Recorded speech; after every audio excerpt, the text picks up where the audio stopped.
নারী ও মানুষ, নর ও মানুষ, সৃষ্টি মহান স্রষ্টার। কর্মগুণে আমরা মানুষ, নেই তো কোনো অহংকার। আসসালামু আলাইকুম প্রিয় দর্শক, সকলকে স্বাগত জানিয়ে শুরু করছি এনটিভি নিয়মিত পাক্ষিক আয়োজন মহিলাঙ্গন। আর আপনাদের সাথে আছি আমি মহসিনা শারমিন নিশাত। প্রিয় দর্শক, দুঃখ কিংবা বিষণ্ণতা কখনো একজন মুসলিমের জীবনে জায়গা করে নিতে পারে না, কারণ মুসলিম সকল সময়ে সকল ক্ষেত্রে ভরসা করে মহান আল্লাহ তাআলার উপর। তাই তার জীবনে সকল সময় বিরাজ থাকে শান্তি এবং সম্মান। আর সেই লক্ষ্যটি সকলের মাঝে পৌঁছে দেবার প্রয়াসেই আমাদের এবারের আয়োজনে রয়েছে আলোক প্রভা। নারী ও মানুষ, নর ও মানুষ। আজকে আলোক প্রভার আলোচনার বিষয় বিষণ্ণ হবেন না।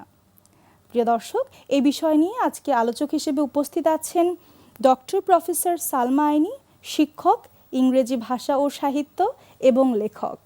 আসসালামু আলাইকুম রহমতুল্লাহি ওয়া বারাকাতুহু। আমরা জানি যে মহান আল্লাহ তাআলা বলেছেন যে আর তোমরা নিরাশ হয়েও না এবং দুঃখিত হয়েও না, যদি তোমরা মুমিন হয়ে থাকো তবে তোমরা বিজয়ী হবেই। অর্থাৎ খুব স্পষ্টভাবে বলা হয়েছে যেন দুঃখ না করা হয়। তো এই জায়গা থেকে যেহেতু দুঃখ মানে হচ্ছে বিষণ্ণতাকে আমরা বুঝাই, তো এই বিষয়টি প্রথমে জানতে চাইবো যে দুঃখ বা বিষণ্ণতা যে বিষয়টি, এটি আসলে মানুষের জীবনে কেন চলে আসে? প্রথমতই আল্লাহ সুবহানাহু ওয়া তাআলার আমি প্রশংসা করছি এবং তার কাছে শুকরিয়া আদায় করছি যে তিনি আমাদেরকে একসাথে হবার তৌফিক দান করেছেন। আমিন। তিনি আমাদের সকল প্রচেষ্টাকে কবুল করে নিন। জি আপা। এখন বিষণ্ণতা কেন আসে বা দুঃখ কেন আসে? আচ্ছা, এটি একটি মানুষের জীবনের একটি অংশ। হাসি কান্না, আনন্দ বেদনা এটা থাকবে, একটি অপোজিট দিক থাকবেই প্রতিটি ক্ষেত্রে। তো বিষণ্ণতা তখনই আসে যখন আমরা যা কিছু ঘটছে সেটাকে আমরা মেনে না নেই। তার মানে হচ্ছে যে কোনো ঘটনা, যা আমার জীবনে যা কিছু ঘটবে সব কিছু আল্লাহ প্রদত্ত, এই তথ্যটি যখন আমরা আসলে অন্তরে সবসময় নিতে পারি না, তখনই যদি আমি এটি না করতাম তাহলে এমন হতো না, অথবা যদি আমি এই কাজটি এভাবে করতাম তাহলে আমার রেজাল্ট এরকম হতো। এই যে তাকদীর থেকে বেরিয়ে গিয়ে, যে আমার যে তাকদীর লিখিত আছে, লেখা হয়ে গিয়েছে, সেটি থেকে বেরিয়ে গিয়ে একটি হা হুতাশ করা যে এটি করলে ওটি পেতাম, ওটি না করলে এটি পেতাম, এটার থেকে আসলে বিষণ্ণতা তৈরি হতে পারে। তো আল্লাহ তাআলার ফয়সালা, এটিকে যদি আমরা মেনে নেই যে যা কিছু ঘটবে এটি আল্লাহ সুবহানাহু ওয়া তাআলার ফয়সালা এবং তিনি যা চান তাই করেন এবং তাই হয়, সেক্ষেত্রে যদি কথাটি একটি শয়তানের আসলে একটি প্ররোচনা, সেই যদি আমাদের ভেতরে ঢুকিয়ে দিয়ে একটি কনফিউশনে ফেলে দেয় এবং আমরা তখন ডালপালা গজানো শুরু করে দেয় আমাদের চিন্তাধারায়, এটি হলে এটি হতো, এটি হলে এটি হতো না। কিন্তু না, এখানে আমাদের মনে রাখতে হবে যে আমরা যা কিছু অর্জন করি তা হারানোর ছিল না, আর যা কিছু আমরা অর্জন করতে পারিনি তা আমাদের পাওয়ার ছিল না। তার মানে এটি আমরা জানি যে আল্লাহ সুবহানাহু ওয়া তাআলা কোরআন শরীফের অনেক জায়গায় উল্লেখ আছে। তারপরেও একটি প্রচলিত আমরা সবসময় বলি যে যদি আমার রিজিক যদি দু ঠোঁটের মাঝেও চলে আসে আর আল্লাহ সুবহানাহু ওয়া তাআলা যদি চান যে সেটি আমি পাবো না, তাহলে কোনোভাবেই পাবো না। আর যদি তা মাটির অতি গভীরে প্রথিত হয়, একেবারে পাতালে, অতলান্ত পাতালেও যদি থাকে, তিনি যদি বলেন এটি আমি পাবো, তাহলে আমি পাবো। তাহলে দেখা যাচ্ছে যে প্রত্যেক মানুষের তো অনেক রকমের স্বপ্ন থাকে, ড্রিমস থাকে আমাদের লাইফে। যখনই আমাদের স্বপ্ন এবং বাস্তবতার মিল না হয় বা আমরা সেই ড্রিমকে পূরণ করতে পারি না, তখনই আমাদের মনে দুঃখ হয় এবং আমরা একটি অবসাদগ্রস্ত বোধ করি। এটাই হচ্ছে হতাশা। তো ইসলামের নির্দেশনা হচ্ছে যে আমরা কোনো কিছু যদি না পাই তাহলে আমরা ব্যর্থ হলে হতাশ হব না। দুঃখ পেতে পারি, মনে কষ্ট লাগতে পারে, কিন্তু আমরা হতাশ হব না, লা তাহজান, হতাশ হব না। আর ব্যর্থতার পরে সফলতা আসবে, এটিও আমরা জানি। কোরআনুল কারীমে পরিষ্কারভাবে বলা আছে নিশ্চয়ই দুঃখের সাথে সুখ। তার মানে দুঃখ আসলে এটি আবার সুখে রূপান্তরিত হবেই হবে, এটা আল্লাহ সুবহানাহু ওয়া তাআলার প্রমিস। আর আল্লাহ তাআলা বলেছেন, যেটি আপনি অলরেডি উল্লেখ করেছেন, এটি সূরা আল ইমরানের 139 নম্বর আয়াত, তোমরা হতাশ হও না এবং দুঃখ করো না, তোমরাই বিজয়ী হবে যদি তোমরা মুমিন হও। তাহলে বিজয় লাভের পূর্ব শর্ত হচ্ছে মুমিন হওয়া। আর আল্লাহ তাআলা বলে দিয়েছেন, তিনি প্রতিশ্রুতি দিয়েছেন যে হে ঈমানদারগণ, তোমরা ধৈর্য ও নামাজের মাধ্যমে সাহায্য চাও, নিশ্চয়ই আল্লাহ ধৈর্যশীলদের সঙ্গে আছেন। সূরা বাকারা 153 নম্বর আয়াত। আর আল্লাহ তাআলা যাদের সঙ্গে আছেন, তিনি যদি জি আপা। ঘোষণা দেন যে আমি আছি সাথে, তাহলে তো দুঃখ কষ্ট তাদেরকে ঘায়েল করতে পারবে না। এটাই সিম্পল ক্যালকুলেশন। এখন বিশেষভাবে আমি কোনো কষ্টে পড়ে গিয়েছি, আমি এখন প্রশান্ত নাই, আমার হৃদয় অশান্ত হয়ে গিয়েছে, মানুষ হিসেবে এটা হতেই পারে। নবী সাল্লাল্লাহু আলাইহি ওয়াসাল্লাম অনেক সময় মনের দুঃখ হতো, তখন উনি আসমানের দিকে তাকিয়ে থাকতেন, মানে আসমানের প্রভুর কাছে সাহায্য চাইতেন। উনিও উদাস হতেন, ওনারও মন খারাপ করতো। তো আমাদেরও সেটা একই ঘটনা, সেটি হতেই পারে। তো এখন নবী সাল্লাল্লাহু আলাইহি ওয়াসাল্লাম কিছু কিছু আমলের কথা বলেছেন যাতে করে আমরা উঠে আসতে পারি। যেমন প্রত্যেক ফরজ নামাজের পরে কিছু দোয়া আছে, আমরা যদি সেগুলো নিয়মিত পড়ি তাহলে আমরা নিরাশ বা ক্ষতিগ্রস্ত হব না। খুব বিশ্বাসের সাথে সেগুলো করতে হবে। তারপরে আছে একটি আমল, আমরা এটা খুব সম্ভবত অনেকেই নামাজের পরে করে থাকেন, সেটি হচ্ছে 33 বার তাহমিদ আলহামদুলিল্লাহ এটি পড়া, 33 বার তাসবিহ সুবহানাল্লাহ পাঠ করা এবং 34 বার তাকবীর আল্লাহু আকবার পড়া। এটা সহিহ মুসলিম থেকে আমরা পাই। আরও কিছু মনে রাখার বিষয় রয়েছে, যেমন আমাদের মনে রাখতে হবে যে আমি হচ্ছি, মানে প্রত্যেকটি মানুষকে আল্লাহ তাআলা আশরাফুল মাখলুকাত হিসেবে পৃথিবীতে পাঠিয়েছেন তার প্রতিনিধি করে। কাজে আমাদের একমাত্র কাজ হচ্ছে আল্লাহ সুবহানাহু ওয়া তাআলার ইবাদত করা। আসলে এর বাইরে আমাদের কোনো কাজ নাই। জি আপা। এটা খুব ইন্টারেস্টিং। তো এখন আমাকে মনে রাখতে হবে, যিনি কিনা আমাকে আশরাফুল মাখলুকাতের অংশ হিসেবে পাঠিয়েছেন, তার মানে আমি সর্বশ্রেষ্ঠ। আমাকে যে যাই বলুক, যত নেগেটিভ কথা বলুক, নেগেটিভ ব্যবহার করুক, যত কষ্টই আমাকে দিক, এটা আমি কাউকে মানে অ্যালাউ করব না যে আমি ছোট, আমি কিছু পারি না, আমাকে মানে নেগেটিভিটির দিকে নিবে এমন কোনো বিষয় আমি ঘটতে দিব না। কাউকে উৎসাহিত করবে না যে সে আমাকে ডিমিন করুক, এমনকি নিজেকেও না। মানে নিজেকে অনেক সময় হয় না যে আমি আসলে কিছু পারি না, আমাকে দিয়ে কিছু হয় না, এটা প্রতিটি মানুষেরই ঘটে। তো তখন এটি মনে রাখা যে না, আমি তো আল্লাহ এবং তাআলার এই যে আমি সর্বশ্রেষ্ঠ আপা, সৃষ্টি। আমিও তো আল্লাহ তাআলারই সৃষ্টি। জি, নিজের। কাজেই আমি, জি। যেহেতু তিনি বলেছেন আমি সর্বশ্রেষ্ঠ, কাজেই আমি আল্লাহ আপা। তাআলার পথে চলবো। জি। এটি গেল একটি। আর আল্লাহ সুবহানাহু আবার চেহারা নিয়েও অনেক সময় হয়, কিন্তু আমাকে অমুকে দেখতে ভালো বলেনি, আজকে আমাকে একজন বলেছে তোমাকে এমন কেন দেখাচ্ছে। এটি মেয়েদের ক্ষেত্রে খুবই ঘটে যে কেউ একজন একটা কমেন্ট করে দিল, আমরা খুব মর্মাহত হয়ে গেলাম। তা একদম খুব সারফেস লেভেলেও যদি আমরা একটি আয়াতকে সরাসরি পড়ি, তাহলে আল কোরআনের 95 নম্বর সূরার 4 নম্বর আয়াতে আল্লাহ তাআলা বলেন, আমি মানুষকে সৃষ্টি করেছি সবচেয়ে সুন্দরতম অবয়বে। তো তিনি যদি বলে থাকেন যে আমাকে সবচেয়ে সুন্দর করে তৈরি করা হয়েছে, তাহলে তো দ্বিতীয় কোনো কথা থাকে না, অনন্য। এরপরে হচ্ছে আমার কতটুকু আছে তার উপর আমার সফলতা নির্ভর করে না। তার মানে আমার সফল হওয়ার জন্য আমার মেটেরিয়ালিস্টিক যেসব জিনিসের পেছনে আমরা ছুটি, বাড়ি থাকতে হবে, গাড়ি থাকতে হবে, অনেক টাকা পয়সা থাকতে হবে, এই ড্রেসটি থাকতে হবে, ওই জিনিসটি থাকতে হবে, সবই মেটেরিয়ালিস্টিক। তো এই সবগুলো করে কি আমাদেরকে আসলে নিরাপত্তাহীনতায় ফেলে দেয়। মানে যত বেশি আমি চিন্তা করি ওটি থাকতে হবে, এটি নেই কেন, তত বেশি আমি নিরাপত্তা জি থেকে আপা। বের হয়ে যাচ্ছি। নিরাপত্তার বলয় যেটি আল্লাহ তাআলা আমাকে দিয়েছেন, সেটার থেকে বের হয়ে যাচ্ছি। তাহলে আমাদের জানতে হবে যে আসলে এই জিনিসগুলো কি আমার জীবনে খুবই প্রয়োজন, এই অস্থায়ী জীবনে। তাহলে আমার যা আছে সেটার উপরে আসলে আমার কোনো সফলতা নির্ভর করে না। আমাদের সফলতা নির্ভর করে আল্লাহ তাআলা যে বিষয়গুলোর উপরে আমাদেরকে বিশ্বাস করতে বলেছেন, যেমন অদৃশ্য বিষয়ের উপর বিশ্বাস স্থাপন, নামাজ প্রতিষ্ঠা করা, তারপরে যে রুজি আল্লাহ তাআলা দিয়েছেন সেটা থেকে দান করা, তারপরে অন্য যা কিছুর উপর বিশ্বাস করতে বলেছেন, ঈমানের যেই শাখাগুলো, সেগুলোতে বিশ্বাস যদি আমরা দৃঢ়ভাবে করতে পারি, তাহলে আমরা অবশ্যই হতাশাগ্রস্ত হব না। তারপরে হচ্ছে আল্লাহ তাআলা আমাদেরকে সম্মানিত করেছেন, আল্লাহ তাআলা নিজে সম্মানিত করেছেন। কীরকম? মানে এটা যদি আমরা মনে রাখি যে আল্লাহ তাআলা নিজে বলেন, নিশ্চয়ই আমি আদমের সন্তানদেরকে সম্মানিত করেছি, নিশ্চয়ই আমি আদমের সন্তানদেরকে সম্মানিত করেছি। আল কুরআন 17 নম্বর সূরা 70 নম্বর আয়াত। আপা জানি যে আপা এই ব্যাপারে আরো তাহলে অনেক কিছু রয়েছে যেটা তাহলে আল্লাহ মানুষের তাআলা- জি অবহেলা আপা। বা অবজ্ঞা কোনো কিছুই আমাদের আসলে কখনোই স্পর্শ করবে না। আমরা জানবো যে আমরা আল্লাহ তাআলার অরার মধ্যে রয়েছি, তার ভালোবাসার মধ্যে রয়েছি, এবং এই জীবন এতটাই ক্ষণস্থায়ী যে এই আছি এই নেই, এটি যদি আমরা খুব ভালো করে বুঝে নিই তাহলে যে কোনো দুঃখ যে আরও বেশি ক্ষণস্থায়ী এটি আমরা উপলব্ধি করতে পারবো। এবং তাতে করে দেখা যাবে যে দুঃখের কথাটা বাদ দিয়ে বা দুঃখের বিষয়ে মাথা না ঘামিয়ে এবং অন্যান্য কারা কত কষ্টে আছেন সেদিকে যদি আমরা লক্ষ্য রাখি, অন্যদের সংগ্রামের দিকে আমরা একটু দৃষ্টিপাত করি, তাহলে দেখা যাবে নিজের দুঃখটা অনেকটাই মলিন হয়ে যাচ্ছে। আপা যদি আমরা একদম একটু বাস্তব প্রেক্ষাপটের দিকে তাকাই, আমরা দেখবো যে যারা তরুণ প্রজন্ম রয়েছে আপা, এদের তুলনা করার যে ব্যাপারটি এটি অনেক বেশি এদের মধ্যে কাজ করে এবং তারা কিন্তু নিজে বিষণ্ণতায় পড়ে যায়।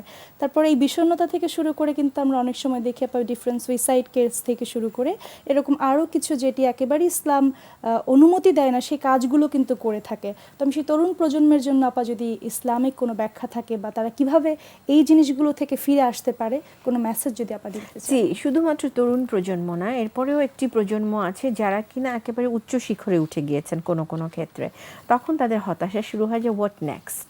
জি কারণ হচ্ছে যখন আমরা আমাদের জীবন ব্যবস্থাকে একটি লিমিটেশনের মধ্যে না আনবো বা একটা লিমিটেড পর্যায়ে না রাখবো, তাহলে হবে কি আমাদের সব কিছুই বেশি বেশি বেশি বেশি পাওয়ার একটি টেন্ডেন্সি তৈরি হয় এবং একটি ধাপ পেরোলে আরেকটি ধাপ, আরেকটি ধাপ পেরোলে আরেকটি ধাপ। আমরা একটি মন্ত্রমুগ্ধের মতো দেখা যায় যে আমরা চিন্তা করি the sky is the limit. Actually sky is not the limit. আমাদের লিমিট, আমরা মাটির পৃথিবীতে আছি, খুবই ক্ষণস্থায়ী এবং চলে যাব। তরুণ প্রজন্মকে আসলে একটি জিনিস হচ্ছে যে তাদের মধ্যে আল্লাহ সুবহানাহু ওয়া তাআলার ভালোবাসাকে যদি প্রথিত করে দেওয়া যায় একেবারে শুরু থেকে বাবা মা হিসেবে, যে আল্লাহ সুবহানাহু ওয়া তাআলা সুন্দর, তিনি আমাদের ভালোবাসেন, আমাদের জান্নাতে একসাথে থাকতে হবে, এই তথ্যটি এটি যদি আসলে তাদের অন্তরে গেঁথে না যাওয়া যায়, এটি বাবা মার একটি বিশাল দায়িত্ব। বাবা মাই তো আজকাল তাদেরকে সময় দেন না। ইনশাআল্লাহ আপা, আশা করি যে আপনার এত সুন্দর আলোচনার মাধ্যমে যারা আজকে আমাদের দর্শক আছেন তারা অনেকটা উপকৃত হবেন এবং এই বিষয়টি তারা পরিপূর্ণভাবে বুঝতে পেরেছেন। ধন্যবাদ আপা এত সুন্দর আলোচনার জন্য। আল্লাহ সুবহানাহু ওয়া তাআলা আমাদের প্রচেষ্টাকে কবুল করে নিন। আমিন। প্রিয় দর্শক, আশা করি যে এত সুন্দর একটি আলোচনার মাধ্যমে আমরা জানতে পারলাম যে বিষণ্ণতা কখনোই একজন মুসলিমের জীবনে কাম্য হতে পারে না। নারী ও মানুষ, নর ও মানুষ, সৃষ্টি মহান স্রষ্টার। সূরা আল আনামের ১৬২ নম্বর আয়াতে বলা হয়েছে, আপনি বলুন, নিশ্চয়ই আমার সালাত, আমার কোরবানি, আমার জীবন ও মৃত্যু সব কিছুই বিশ্ব প্রতিপালক মহান আল্লাহ তাআলার জন্য। প্রিয় দর্শক, আমরা যদি মহান আল্লাহ তাআলার সন্তুষ্টি অর্জনের জন্য কাজ না করে লোক দেখানোর জন্য করে থাকি, সেটি অনেক বড় এবং ভয়ঙ্কর একটি শিরক, যার নাম হচ্ছে রিয়া। আর এই রিয়া নিয়ে আমাদের আজকের আলোচনা। নারী ও মানুষ, নর ও মানুষ। আলোচক হিসেবে স্টুডিওতে উপস্থিত আছেন ডক্টর নাসিমা হাসান, শিক্ষাবিদ এবং ইসলামিক আলোচক। আসসালামু আলাইকুম। আপা, আশা করি আল্লাহর রহমতে ভালো আছেন আপা। আছি আলহামদুলিল্লাহ। প্রথমে জানতে চাইবো যে আপা এই রিয়ার ব্যাখ্যাটি ইসলামিক দৃষ্টিকোণ থেকে। হ্যাঁ, যদি সহজ ভাষায় বলি, এটা হলো লোক দেখানো কাজ। জি আপা। তাহলে কি কারো প্রশংসা কুড়ানোর জন্য, কেউ আমাকে বাহবা দিবে, তারপরে কেউ আমার অনেক সুনাম করবে, এটার জন্য যখন আমরা কাজ করি সেটাই রিয়া হয়ে যায়। বিশেষ করে ধরো আমি যদি এমন হয় যে আমি নামাজ পড়ছি কিন্তু মনে হলো কেউ আমাকে দেখছে, তখন বেশি সুন্দর করে নামাজ পড়া। তারপর দান খয়রাত করার সময় আমার সুনাম হবে, হ্যাঁ, তখন আমি একটু দান খয়রাত বাড়িয়ে দিলাম। নিয়ত কিন্তু আমি এখানে সমস্যা করে ফেললাম। জি আপা। এবং আরও কি করা যায়, ওই যে অনেক সময় হয় না যে আমি অনেক মানব সেবা করব, আমি তাহলে নেতা হতে পারবো। হ্যাঁ, এখানে কিন্তু আসলে মানব সেবার জন্য যে আমি আল্লাহর কাছে পাবো, এটা কিন্তু আর মনে থাকছে না। কাজে নিয়তের মধ্যে যে আমি এই যে সমস্যা করে ফেললাম এবং আল্লাহর কাছে যেটা পাবো সেটা আমি মানুষের কাছে চাচ্ছি, তখন এটা লোক দেখানো বা রিয়া হয়ে যায়। এবং রিয়াকে আল্লাহ তাআলা এবং আল্লাহর রাসূল একেবারেই অপছন্দ করেছেন। এটা অত্যন্ত নিকৃষ্ট কাজ। কাজেই আমাদেরকে সবসময় মনে রাখতে হবে আল্লাহর সন্তুষ্টির আশায় যেন আমরা কাজ করি।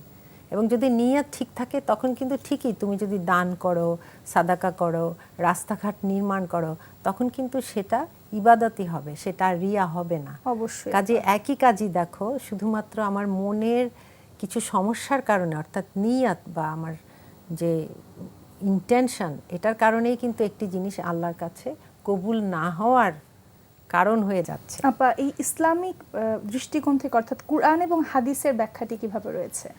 কুরআনে খুব সুন্দর করে আছে, বিশেষ করে এই যে দানের কথা উল্লেখ করে, এবং আরও অনেক জায়গায় আছে। একটি আয়াত এখানে পড়ি, সেটা সূরা বাকারায়। আল্লাহ তাআলা বলছেন, হে ঈমানদারগণ, তোমরা খোঁটা দিয়ে, খোঁটা দিয়ে এবং গ্রহীতাকে কষ্ট দিয়ে তোমাদের দান সাদাকাকে বরবাদ করো না। তারপরে কি বলছেন দেখো, যেমনটি বরবাদ করে মানুষকে দেখানোর উদ্দেশ্যে দান খয়রাত করে। এখানে কিন্তু স্পষ্ট বলে দেওয়া হচ্ছে যে একে তো তুমি যদি দিয়ে তাকে কষ্ট দাও, এটা এক ধরনের তাকে কষ্ট দেয়া এবং নষ্ট হয়ে যায় তখন তার সেই আমল। আরেকটি হলো আমি দিলাম কিন্তু এটা বরবাদ হয়ে গেল কারণ আমি লোক দেখানোর জন্য দিয়েছি। জি আপা। এখানে কিন্তু স্পষ্ট আল্লাহ বললেন যে মহৎ কাজ তাহলে ধ্বংস করে দেয় মানুষকে। এটা হলো শয়তানের একটি ফন্দি। তারপর হাদিসে কি আছে, আল্লাহর রাসূল বলছেন যে আমি তোমাদের জন্য ছোট শিরকের ভয় পাই। তখন সাহাবীগণ সবাই বলল যে ইয়া আল্লাহর রাসূল, ছোট শিরক বলতে কি বুঝাচ্ছেন? তখন উনি বললেন যে ছোট শিরক হলো সেটাই যখন এই লোক দেখানো কাজ বেড়ে যাবে। তারপর কিন্তু ওই যে সূরা মাউন আমরা যে পড়ি সেখানেও কিন্তু আছে ফাওয়াইলুল লিল মুসাল্লিন, সেই মুসল্লিদের জন্য আফসোস, তারা কি করে, নামাজে অনেক ঢিলেমি করে অলসতা করে আসে। তারা নামাজে অনেক ঢিলামি করে এবং তারা অনেক কিছু করে, আর কি করে, ছোট ছোট জিনিস মানুষকে দিতে চায় না। এগুলো কিন্তু এই রিয়া যাদের, তাদের মধ্যে কিন্তু এটা আসে যে আমি লোক দেখানোর জন্য নামাজ পড়তে আসবো, তখন কিন্তু তার মধ্যে অলসতা, শৈথিল্য কাজ করবে, যেটা আল্লাহ তাআলা এবং তার রাসূল খুবই কঠোরভাবে নিষেধ করেছেন, যাতে আমাদের নিয়াত অত্যন্ত পরিষ্কার থাকে। কাজে আমাদের বুঝতে হবে যে এটা অত্যন্ত গুরুত্বপূর্ণ। আরেকটি হাদিস আছে, ওই যে তুমি যে প্রথম যে আয়াতটি বললে, সেটা যদি আমরা চিন্তা করি তাহলে একরকম, সেটা যদি না করি দেখো একজন আলেমকেও আল্লাহ পাকড়াও করবেন, সে যদি লোক দেখানোর জন্য আলেম হয়। একজন শহীদকে আল্লাহ পাকড়াও করবেন, সে যদি লোক দেখানোর জন্য মনে করে যে মানুষ আমাকে শহীদ বলবে। আরেকজন সাদাকাকারীও কিন্তু তাই হতে পারে, তার মনে থাকবে যে মানুষ বলবে, আমার অনেক ফটো আসবে। এখন তো মিডিয়ার জমজমাট একটি ব্যাপার, মিডিয়াতে যেতে পারলে মনে হয় আমি তো আকাশেই চলে গেলাম, আকাশেই উঠে গেলাম। তাহলে কিন্তু কি হবে, তার এটা রিয়া হয়ে যেতে পারে যদি তার নিয়তে সমস্যা থাকে। এই যে রিয়া যারা করে আপা, এটি কিন্তু বা রিয়া করা, এটি কিন্তু আপা শিরকে আজগরও বলা হয়, অর্থাৎ ছোট শিরক বা খুব ছোট শিরক যাকে আমরা বলি। এই যে একটু হাদিস বললাম আমরা। জি আপা। তো এই শিরক থেকে আপা বের হয়ে আসার উপায়গুলো কি হতে পারে আপা? উপায়গুলো ওই যে খুব সচেতন হতে হবে। আমি কিছু বাস্তব উদাহরণ দেই। যেমন ধরো আমি কিছু দান করলাম, বেশ কয়েকজনকে দান করে সাথে সাথে সেলফি তুলে ফেললাম। সেলফি তুলে আমি ফেসবুকে পাঠিয়ে দিলাম, বললাম যে আমি আল্লাহর ওয়াস্তে আল্লাহর পথে দান করেছি।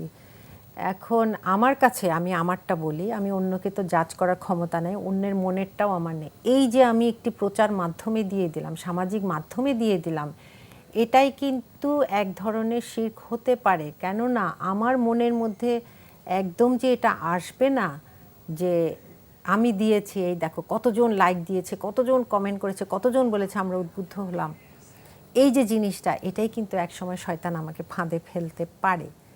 এই জন্য বলা হচ্ছে যখন দান করবে, স্কলাররা বলেছেন একদম গোপনে করতে। জি আপা। তারপরে আমরা কি করি যে অনেক সময় বিয়ে শাদী এগুলোর মধ্যেও কিন্তু কিছু ধর্মীয় অংশ থাকে। যেখানে ধর্মীয় অংশ থাকে সেখানে আল্লাহর ইবাদার সাথে সম্পৃক্ত জিনিসগুলো, এই যে বিয়ে পড়ানো, বিয়ের সময়কার কিছু অংশ সব কিছু ঠিকঠাক করা, অনেক সময় দেখা যায় যে এগুলোর গুরুত্ব একেবারে কম করে মানুষ কি পোশাক পরলো, কিভাবে সেন্টার সাজালো, সঙ্গে সঙ্গে এগুলো এফপিতে চলে যায়। জি আপা। এবং সঙ্গে সঙ্গে হয় কি, মানুষ এত বিমোহিত হয়, তারপর বলতে গেলে শ্রেষ্ঠ বিয়ে খেয়েছি, শ্রেষ্ঠ জায়গায় তাদের বিয়ে হয়েছে, এত কোটি টাকা খরচ হয়েছে। এতে কি সুখ বেশি পাবে, নাকি ওই যে বিয়ে পড়ানোর সময় আল্লাহর কাছে যে দোয়া, যে একটি ওয়াজের মতো, ওই সময় কিন্তু একটি আবার খুতবার মতো হয় বিয়ের। আমরা এই নিয়মগুলো কিন্তু ভুলে গেছি, আমরা হারিয়ে ফেলেছি। এই যে আমরা আস্তে আস্তে রিয়ার দিকে চলে যাচ্ছি, আমরা টেরও পাচ্ছি না। আমরা ওই অংশটাকে একেবারে চাপা দিয়ে রেখে আমরা বাকিটাকে এতটা জাঁকজমকে নিয়ে গেছি, সেখানে দেখা যাচ্ছে যেখানে আমরা আল্লাহকে ডাকবো, আল্লাহর কাছে চাইবো, আল্লাহর কাছে দোয়া চাইবো, রহমত চাইবো এই কাপলের জন্য, সেটা কিন্তু হচ্ছে না। কি হচ্ছে, সারাক্ষণ সামাজিক মাধ্যমে চলছে। এমনকি বোম্বাই ফিল্মের মতো দেখা যায় বিভিন্ন ফিল্মের মতো দেখা যায় যে ওগুলো ভিডিও যাচ্ছে আর মানুষ নানান কমেন্ট করছে। এবং আরও আমি বলবো যে অনেক সময় স্বামী স্ত্রী কোথাও যাচ্ছে, কোথায় চেক ইন করছেন, কোথায় হানিমুনে যাচ্ছেন, এগুলো ডিটেইলে চলে যায়। কিন্তু যারা পারছে না যেতে, তাদের যে ওখানে রিয়ার সাথে এই যারা পাচ্ছে না তাদের যে বদনজরও যাবে না, তাদের দীর্ঘশ্বাস পড়বে না, এটা তো আমরা জানি না। আমরা সামাজিক মাধ্যম যে ব্যবহার করব না তা নয়, জি আপা। সেগুলো করব কিন্তু সীমিত আকারে। এটা যেন অবশ্যই এমন না হয় যে আমার জীবন মরণ যেন এটার সাথে জড়িত। অনেকে আছে দেখবে যে মনে করবে যে আমাকে যে লাইক দিনি সে আমার শত্রু, জি আপা। হ্যাঁ, বা ওকে ব্লক করে দিলাম। মানে আজকাল তো ভাষাও ভিন্ন, জি আপা। কাউকে পছন্দ করি না তাকে ব্লক করবে, তাকে আনফ্রেন্ড করবে, এভাবেই একজন আরেকজনকে কষ্ট দিতে চায়। তো এই যে ভার্চুয়ালি আমরা এইভাবে হয়ে যাচ্ছি, এগুলো যদি কমাতে পারি তাহলে কিন্তু আমাদের নিয়তের বিশুদ্ধতা ফেরত আসবে। কেননা যখনই আমি সামাজিক মাধ্যমে অসময়ে, মানে আমি কি বললাম, মানে সময়ের যদি এইভাবে অপচয় ঘটাতে থাকি, তখনই কিন্তু আমার মধ্যে রিয়া ভর করবে, তারপরে আমার মধ্যে অনেক কিছু এসে ভর করবে। নিজেকে জাহির করা, আমার অহংকার প্রদর্শন, আমার এটা আছে ওটা আছে, এটা কিন্তু কমবে না। জি আপা। কাজে এটা সীমিত আকারে আনার জন্য প্রথম যেটা আমার হৃদয়ে থাকতে হবে সেটা আল্লাহ রাসূলের প্রতি ভালোবাসা এবং তাকওয়া, জবাবদিহিতা। তাকওয়ার এক পিঠেই রয়েছে এটা জবাবদিহিতা। আমি আল্লাহর কাছে জবাব দিতে হবে। আমি এমন একজন যে আমি দায়িত্ববান, আমার প্রত্যেকটি কাজের হিসাব আল্লাহ নেবেন। আমার চোখ কান আল্লাহ এমনি এমনি দেননি, এই ওয়েস্ট করার জন্য না যে এফবি আর অমুকে যে আমি গেলাম 2 ঘন্টা চলে গেল। এবং এই সময়ের অপচয়ের জন্য কিন্তু আপা শাস্তি রয়েছে। জি তা তো আপা। বটেই, এটা তো আমার হায়াতের অংশ। জি আপা। তাহলে হায়াতের অংশ যদি রিয়া আর জাহির করতেই আমার চলে যায়, তারপর চলে গেল এর সাথে ওর সাথে অভিমান, একে ব্লক করো ওকে, তাহলে আর আমি জীবনে কি করব? জি আপা। আমি কনস্ট্রাকটিভ কাজ কি করব? তাহলে আমার আসল আমল নামায় কি করব? কাজে বের হতেই হবে, বেশি করে মসজিদমুখী হতে হবে, কোরআনের সাথে গভীর সম্পর্ক থাকতে হবে, রাসূলুল্লাহ জীবনী পড়তে হবে, সব কিছু ইসলাম নিয়ে আমার অনেক চিন্তা ভাবনা করতে হবে। জি আপা, মহান আল্লাহ তাআলা এত সুন্দর আলোচনা এবং এত সুন্দর একটি বিষয়, যেটি আমরা জেনে কিংবা না জেনে আমাদের জীবনে কিন্তু আপা প্রতিনিয়ত করে যাচ্ছি। তো মহান আল্লাহ তাআলা এটি আমাদের বুঝবার তৌফিক দান করুন। আপা, আপনাকে অনেক ধন্যবাদ এত সুন্দর একটি বিষয় নিয়ে আলোচনা করবার জন্য। সবাইকে ধন্যবাদ। প্রিয় দর্শক, আমরা অনুষ্ঠানের একেবারেই শেষ পর্যায়ে চলে এসেছি। মহান আল্লাহ তাআলা আমাদেরকে রিয়া থেকে দূরে থাকবার তৌফিক দান করুন এবং সকল অন্যায় থেকে দূরে থাকবার এবং এটি বুঝবার ক্ষমতা দান করুন। প্রিয় দর্শক, আপনারা পৃথিবীর যে কোনো প্রান্ত থেকে এই অনুষ্ঠানটি দেখতে চাইলে আপনাদের ভিজিট করতে হবে এনটিভির ওয়েবসাইটে। আর ওয়েবসাইটটি হলো www.ntvbd.com। এছাড়াও আপনারা ভিজিট করতে পারেন ইউটিউব কিংবা এনটিভির ভেরিফাইড ফেসবুক পেজটিতে। আর তাছাড়াও আপনারা আপনাদের অভিমত, উপদেশ কিংবা মতামত জানিয়ে আমাদেরকে চিঠি লিখতে পারেন এই ঠিকানায়। পরিচালক মহিলাঙ্গন, এনটিভি, বিএসইসি ভবন, 7ম তলা, 102 কাজী নজরুল ইসলাম এভিনিউ, কারওয়ান বাজার, ঢাকা 1215। প্রিয় দর্শক, মহান আল্লাহ তাআলা আমাদেরকে সুস্থ রাখুন, সুন্দর রাখুন এবং সকল জেনে এবং না জেনে করা অন্যায়গুলো থেকে দূরে থাকবার তৌফিক দান করুন। আসসালামু আলাইকুম। সৃষ্টি মহান স্রষ্টার কর্মগুণে আমরা মানুষ, নেই তো কোনো